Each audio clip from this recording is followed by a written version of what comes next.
commencement était la parole, et la parole est Christ. Radio Parole Vie. La radio à cause de la foi, 10e édition. Une activité qui fait trembler l'enfer et qui fait festoyer au ciel. À cause de la foi, un encenseur évangélique qui monte avec les hommes en détresse vers Jésus-Christ de Nazareth et descend avec la solution et consolation auprès des hommes. À cause de la foi, une vitrine évangélique qui fait découvrir le merveille du ciel et donnant un nouvel espoir aux êtres humains. À cause de la foi, 10e édition, samedi 26 et dimanche 27 juillet 2025, à 14h, au terrain Bouddha, Njili, quartier 1, première entrée. Avec l'homme acquis, Jésus-Christ de Nazareth a donné un message de foi et une langue exercée pour soutenir par la parole ceux qui ont le cœur abattu, cœur froissé et chiffonné. L'homme de la foi, l'homme des chiffres, le porteur de Christ, le révérend évangéliste Jean-Paul Mayata, pasteur de la foi. Que Jésus-Christ de Nazareth vous bénisse et soyez les bienvenus. Shalom, shalom, bien-aimés dans le Seigneur. Shalom, chers papa et maman, chers frères et sœurs. Chers bien-aimés dans le Seigneur. Bandeko Balandi, Radio Parole Vie. Bebozami na 4 coins du monde. Bandeko nanga basi pe mibali, ba papa, ba maman, ba évangéliste pe ba pasteur. Bebozoka mateya ya Radio Parole Vie, vous partagez na ba amis, na ba relation, na ba connaissance, to pe na ba famille na bino. Bebolanda ka Radio Parole Vie en famille. Bebokata pongi na 1h, na 2h, na 3h, to pe na 4h du matin. Déjà bokomaka pasteur to lamuki déjà, pasteur to lamuki. Oluakanisa bino sala bino ngolo pe bolamu. Merci bandeko nanga bebozo pe sa confiance et le bananzambe. La Bible dit bien aimé, muto bika kaka te pona lipa, kasako bika na maloba. Ya no côté, ya tata monsité, ya mama kulutute, ya mama lekite, ni ya qui que ce soit, maloba chefité, maloba batute, na liloba ya nzambe. Bien aimé du Seigneur, maloba batu esilisa kondima. Ezana batu belé foi na bango koma étouffé, foi na bango bien aimé du Seigneur et beba, foi na bango ekufa, foi na bango bien aimé du Seigneur koma limiter suite ya oya yoka na matoi na ye. Bien aimé du Seigneur, la Bible dit la foi vient de ce qu'on entend et de ce que l'on entend vient de la parole du Christ. Oye sengeli oyoka. Bien aimé du Seigneur, ya maloba batute, mais elle loba ya nzambe parce que maloba batu bien aimé du Seigneur. Ici les sa kondima maloba batu frère sœur yaya ilongolaka elikia na kata mutema, mais moi je crois fermement que Yesu Masia Nazareth nzambo tundimela ye oazali loba oyo lata nzoto. Bien aimé awzanga te kosala bisongolo pe bolamu. Bien aimé ton Seigneur, la Bible dit na pasi na bango na kolela na bango kolo atinda ki loba pe lobe bikisaki. Bien aimé, la parole de Dieu nous guérit et bikisa biso koleka kisi omunga ko komela biso na ordonnance et bikisaka. Merci bandeko nanga basi pe mibali ba papa ba maman bebokati pongi na butu to pe atongwa lelo ezanga ndeko na bino mwana leki to pe muninga frère Herbie, pasteur par la grâce de Dieu, pasteur Herbie, mwana tata nanga le révérend évangéliste Jean-Paul Mayata, pasteur de la foi. Merci bien aimé dans le Seigneur. Yaya to kende directement na lecture ya makomi et sans tout bien aimé dans le Seigneur. Lecture au tout ça qui lobby jeudi Tobo sanate bien aimé dans le Seigneur. Lobby samedi tozaka na yaya na milulu ya le sambo. Mon frère, ma sœur, la Bible dit tout le cas nzambe tonga za komi moni sama. Donc lobby samedi tozana prière. Pour chiter na thème au lundi na intercession internationale des familles. Bien aimé dans le Seigneur. Ndoko zo amatia o chango na TikTok. Ochango na statut na yo, na ba story na yo. Merci ndeko nanga mwasi pia mobile. Ozo sa l'évangélisation sans le savoir. La Bible dit nzambo tundimela afutaka bato basalela kaye, afutaka bato baluka kaye. C'est lui le rémunérateur. Yemta rémunéra kabiso na onus to sa la kaye lokola musala. Bien aimé totangi makomi na nzambe, totangi l'évangile selon Marc chapitre 8. Chapitre 8 to bani na verset 24.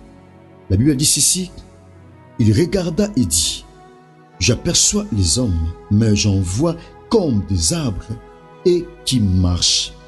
Verset 25, Jésus lui mit de nouveau le main sur les yeux, et quand l'aveugle regarda fixement, il fut guéri et vit tout distinctement. Alors Jésus le renvoya dans sa maison en disant: n'entrez pas au village. Bien-aimé dans le Seigneur, Maman Kambozali finit la procrastination.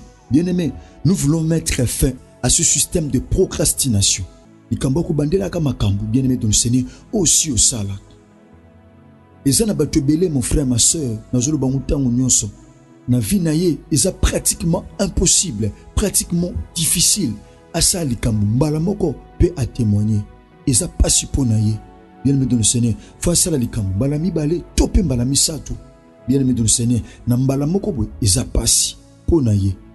Bien aimé, et ça passe pour les cas na première session, les cas na deuxième session, les cas na session unique. Bien aimé dans le Seigneur, les cas na deuxième session. Et ça passe pour ça les cambo longambala moko. Soit c'est les cambo, il faut les lananu. Bien aimé dans le Seigneur, tant qu'on y a bandeli à les simbi. Mon frère, ma soeur, zemi wana liboso, il fait sopanana nous de quoi leli, aliami balé simbi yango mwana. Musalana liboso fait koufananu, aleli nanu, bien aimé dans le Seigneur, a été en kobunda et simbi. Donc, on réalise, mon frère, ma soeur, au bandela kalikambu, na vie. Donc, on a tout lobela, il finit la procrastination. Je crois que Moutoua Lingi a finir la procrastination. Moutoua Lingi a mettre fin. Mais l'autre, ils ont tendance à progresser. Il faut l'autre liboso, à ça la constant. À ça la constant que les kamboyo. Na ko bandela ngote likambo na sala ngo peut trop simbate na koti si document oyo zo simbate na koti dossier oyo zo simbate na koti ambassade mbalebele na koti préfecture mbalebele na koti si dossier tel zo simbate na bundi mbalebele eza batunsu asali yaya formation pose a permis de conduire bien aimé ton Seigneur a juna mbala moko mais ça batunsu banda ko sala et eux ont 2 ans et eux ont 3 ans et eux ont 4 ans et eux ont 5 ans il y a 2 fois plus même. Pourquoi? Parce que procrastination et avinayo. Mais Nzamba permettre matéa ou eteyama, mon frère, ma soeur, pour nous mettre fin na oignon sur ce système. Il y a procrastination, na vinayo, na libala nayo, na ba faire nayo, na destinée nayo, na ba projet nayo, topé na makambu na ya vie. Na hauteur avec énergie, mon frère, parce que na yebi Nzambo tozotea, Yesu Masia Nazareth, lui seul capable de mettre fin à ce système de procrastination. Bien aimé ton Seigneur, au réaliser na vinayo.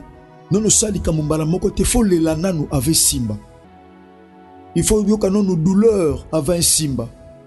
Il faut mon nous passer avant simba. Il faut pas malheur mon anu comment et précéder il y a succès na vie na yo. Il faut bandela kali kambo. Alors que la Bible dit dans Mkana Naoum que détresse et zongate na mbalami balé.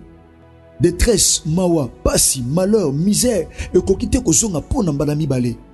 Bien mais, tobete qui solo, yaya lobby, je dis par la grâce de Dieu, tobete qui solo Jacob. Jacob, à côté qui n'a système de procrastination, pourquoi? Parce que c'était la coutume. Et ça qui loi, ya moka, ya noko nae là-bas. Abi awa oyebite buso, jamais les kakoba l'avant yaya. Donc, il faut bander la kosala sous musala, il faut bander la contrat, il faut bander la musala, il faut bander la makambo, il faut bander la kobala, il faut bander la. Il y a les bosso ko zoate, au zande ami balé. Il y a les bosso ko simbate, au zande ami balé. Il y a les bosso za yote, il y a les bosso simbate, faut bander la. C'est un salaki, oui c'est vrai, tokana ki bongo, mais loi et pesingan zelate. Na sila na na yo na mbala moko, il faut procrastiner, il faut bander la. Ozo luko so lelo il faut zango lobby ozo luko simba lelo il faut simba ngo lobby et puis ozo luko kota lelo et sengelo kota lobby parce que nous quoi lobby oyebite biso eza mobeko. Bien-aimés dans le Seigneur, chers papa et maman, chers frères et sœurs, chers bien-aimés dans le Seigneur, chers auditeurs de la radio Parole Vie, chers téléspectateurs, il y a de la Foi TV.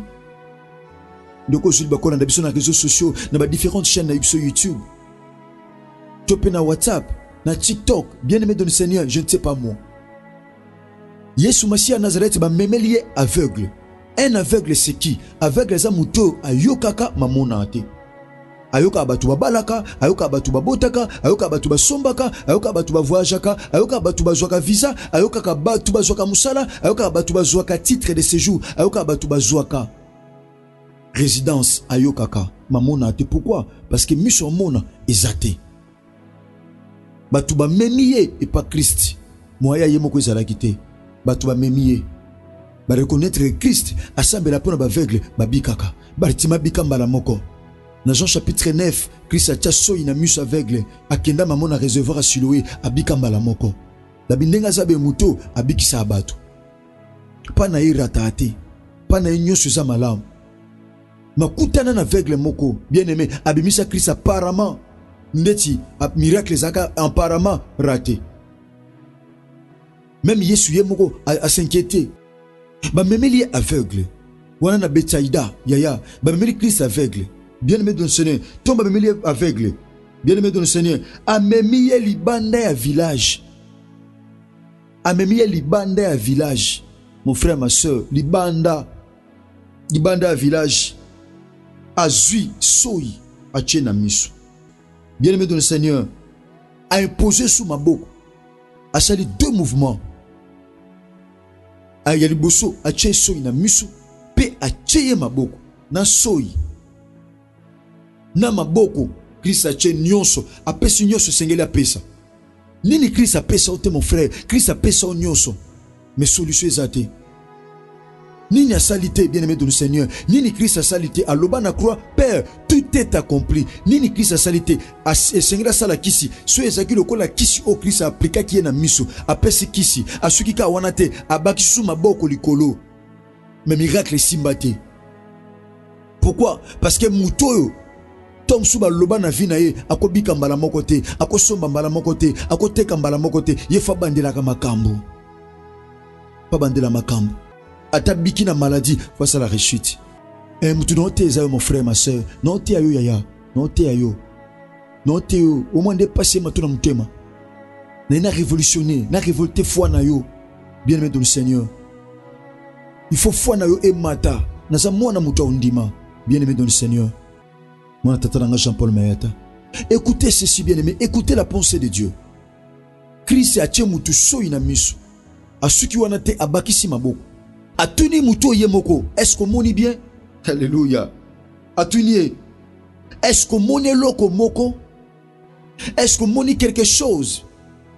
As-tu vu quelque chose? Est-ce qu'on moni libala? Est-ce qu'on moni musala? Est-ce qu'on moni titre de séjour? Est-ce qu'on moni succès? Est-ce qu'on moni progrès? Est-ce qu'on moni réussite? Est-ce qu'on moni victoire? Est-ce qu'on moni quelque chose? Abi Seigneur. Naza komona na musika. Donc ce que pembe na bano mona tabi j'aperçois. Il regarda et dit, j'aperçois les hommes, mais j'en vois comme des arbres et qui marchent. Na musika na mona nanga batu. Mais batu ngo na mona bango ndeti banzete e etambula. Papa ndongo sambela pona nga na mona nga libala. Mais libala ngo ya lokola nzete o ezotambula. Donc on semble là pour nanga guérison, mais guérison donc c'est une guérison ratée. Guérison que ça le cola nzete zotambula. J'aime ngo ça le cola nzete zotambula. Musala nanga na joie ça le cola nzete zotambula. Ba relation nanga nyonso ko bana ba relation amoureuse, ba relation professionnelle nyonso et ça le cola nzete zotambula. Ministère na yo Moussa Nzambe ça lokola nzete we zotambula. Ya lokola nzete zotambula. Makam no nyonso na vie o mona ngo flou, mona ngo clarté, abina zo mona me lokola nzete, no mona batu na musika lokola nzete, amona ki ngo clarté. Amona clarté mon frère. Jusqu'à ce quand au mona flou, mon frère, ma soeur, bien-aimé de le Seigneur. Au mona flou. Au mona flou. Et le ko batu ba mona malam, yo au mona ngo flou. Et le kozomo na flou, bien-aimé de le Seigneur. À mon qui sans précision. Précision, c'est avec des anabatoubele, précision na vie na ezate. Il lui manquait de précision. Précision, c'est la quitté. Abino mon nyonso na vie nanga. Non mon santé nanga lokola nzete zotambula. Non mon nyonso lokola nzete zotambula. Ba faire nanga lokola nzete zotambula. Libala nanga lokola nzete zotambula. Projet nanga lokola nzete zotambula. Bien-aimé de le Seigneur. Christ abiso na tiki muto ha eza pasi obeta li solo mabe ponanga osalanga campagne mabe Christ achanga so achanga maboko mais simba te na mona clarté Yesu asalanga boy Yesu masiana zikata salanga boy mais na mona malamu te Nzamba zongisa boy mais na mona malamu te Nzamba kotsanga boy mais na mona bolamu te Nzamba fa bandela sou makambu na vie na ye abandeli sou miracle abandeli mon frère ma soeur. Bien-aimé, il dit Jésus lui mit de nouveau le met sur les yeux. Yesu acheli sous ma boko mbala mi balé. Batue mbalami, yé pas na yeli kambo sala mambala moko te faux deux fois. Pas une fois. Alors que la Bible dit notre Dieu, il dit un mot et la chose s'accomplit. Ce n'est pas le cas pour toi, mon frère. Toi qui me suis en ce moment, ma soeur, chère maman, cher papa, cher bien-aimé de notre Seigneur. Yesu Masiya Nazareth abandeli ko tchema maboko. Tango tchema maboko mbalami bale, nde oye ko simba. Nde simbi, et simba ki temba la moko me simba ki pour la deuxième fois. Abi ndongo bandeli, na vina nga fo bandela makam. Tango bandeli, abi na moni sikoyo biloko malamu. La Bible dit, regarda fixement, il figurit et vit tout distinctement. Amoni nyonso malamu. Amoni nyonso clair. Bien-aimé dans le Seigneur, cette année, sur le Christ, confiance dans moi de Jéhovah. Tu dois voir clairement, tu verras clairement. Libala o monaka flou, o monango clairement. Makambo monaka flou, nazobi sabatunyo sote, nazote abasi pe mibala kondima. Résidence o monaka flou, o monango clairement. Libala o monango flou, o monango distinctement, o monango clairement. Monango clair mon frère. Eloko no so mona flou na vina yo, monsieur funga monango malamu. Libala o monaka flou, monsieur funga monango malamu. Musala o monaka flou, monsieur funga monango malamu. Ba projet, ba relation, mon frère, ma soeur, o monaka flou. Monsieur Fongama po mona ngoma malamu. Tangu Krista bandeli ndeko amoni malamu. Monsieur ndeko Fongami amoni makamunyo so malamu, amoni libala malamu, amoni vie chrétienne malamu, amoni ba relation ne malamu, amoni destinée ne malamu, amoni makamunyo so malamu, amoni musala ne malamu. Je prie Jésus-Christ de Nazareth asala ngolo ndeko zo na ngana pokwa lelo, ndeko zo na ngana butwa lelo topé na tongwa lelo, et je dépend de l'heure aux branchés topé connecté na radio parole vie. Nzamba salo bolamu, Yesu Masiya Nazareth il a dit le Dieu de mon père Jean-Paul Mayata, nzambo bate yanga, nzamba matene kulusu pa kokisa nyoso, nzambo to sangsake ne lokote, nina singa nina mungwa nina mafuta nina bougie bien pamba te nguya ya nzambe o efandisa mana kombo nzamba fongolo miso mona malamu mon frère Yesu Masiya Nazareth fongolo miso o mona clair na couple na yo o mona clair na fiançailles na yo o mona clair na ba projet na yo o mona clair na commerce na yo o mona clair na makambu na yo e salamela muto azondima nebite nani nazolobela nebite nani nazoteya ngana nazobwaka semence ezali loba o non loba mais Yesu Masiya Nazareth yazo kokisa nazana pouvoir ya koloba mais nazangi makoki ya kokokisa ezana nzambe moko kokisaka la Bible dit azaka na sima maloba basali na ye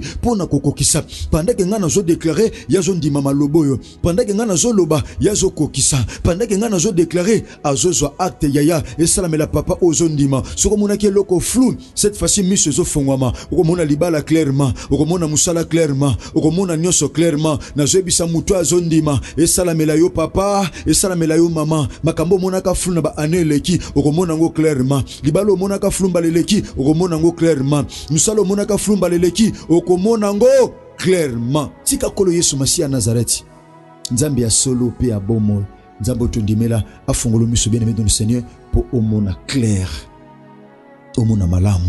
Merci à mon frère bien-aimé Nataki Futa azaki na sima caméra ya de la Fa TV azaki na sima caméra ya RK Pro TV azaki na sima caméra ya DLF TV 2 topé de la Fa TV 2 azaki na sima caméra ya David pour toute télévision na sima caméra il y a Chiffre 9 télévision. Merci à celui qu'on appelle, bien-aimé de le Seigneur, ingénieur Chris Kundenga Enoch DG, notre DG de la radio Parole Vie. Merci na ingénieur Jexa Pemba Ma Yamona. Merci. Nous avons dit Chris à maison milité, Tokuta na bongo lobby. Numéro contact tous ici à Kala, ingénieur Chris Kundenga DG, parce que numéro na auto zoko tsabatuma groupe, bien-aimé de le Seigneur, va aussi comprendre triangle.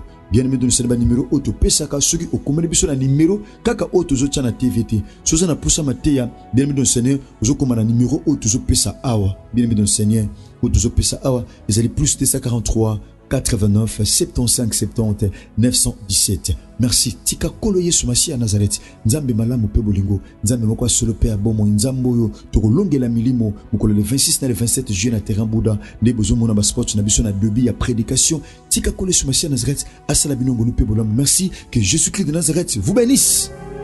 Au commencement était la parole, et la parole, et la parole, et la parole, Christ, radio, parole vie, la radio qui donne la vie à travers la parole,